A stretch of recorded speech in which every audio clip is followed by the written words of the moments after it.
Welcome back to Taekwondo World, the podcast that brings you the heart and soul of martial arts from the dojang to the Olympic arena. Greetings, Taekwondo enthusiasts. Master Fleischhammer here with Master Samtanshu, and we are ready to dive deep into the world of kicks, punches, and the philosophy that drives us all. This week, we have a truly legendary guest joining us.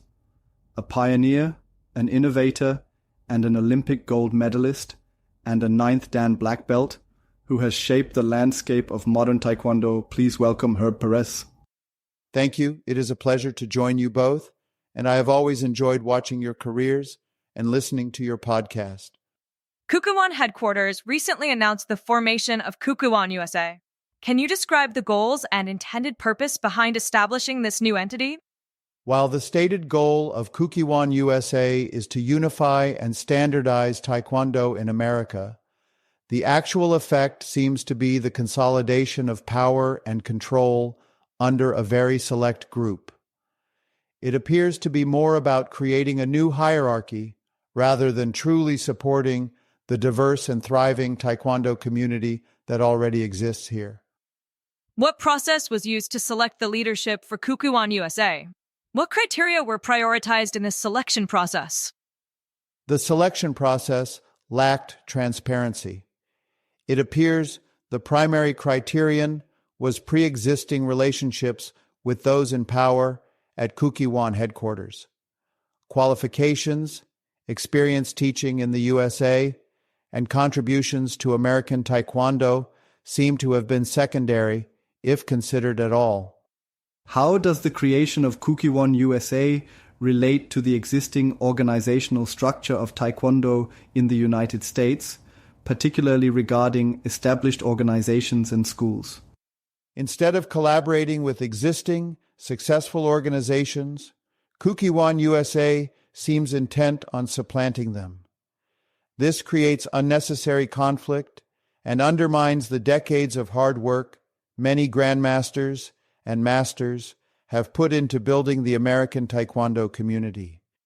The initial leadership announced for Kukkiwon USA appears to lack diversity, particularly in terms of racial and ethnic representation, as well as gender balance. Was diversity a consideration in the selection process? If so, how was it addressed? If diversity was a consideration, it certainly doesn't show.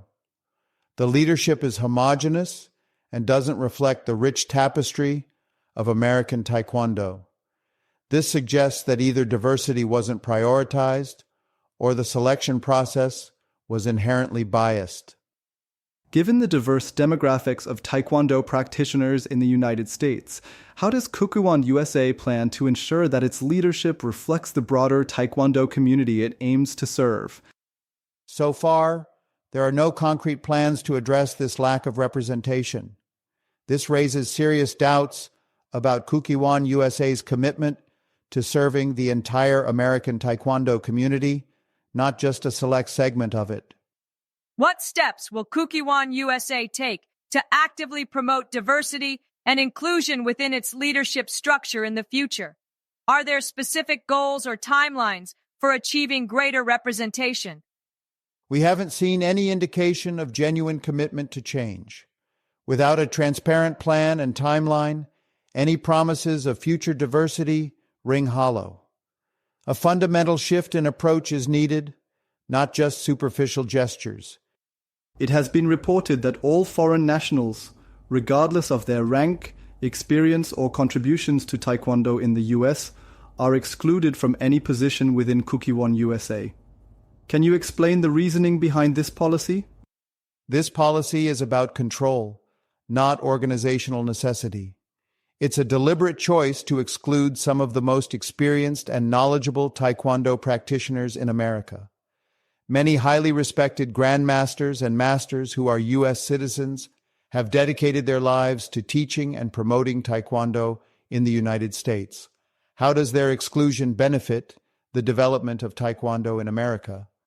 How does their exclusion benefit the development of Taekwondo in America? It doesn't. It actively harms it. Excluding these individuals deprives American Taekwondo of a vast reservoir of knowledge, experience, and mentorship. It's a self-inflicted wound on the American Taekwondo community. What is your response to concerns that the current structure and policies of Kukkiwon USA may create division and resentment within the American Taekwondo community? The division and resentment are not just concerns, they are realities. The current structure is inherently divisive. It creates an us versus them dynamic that is incredibly damaging to the unity and spirit of American Taekwondo.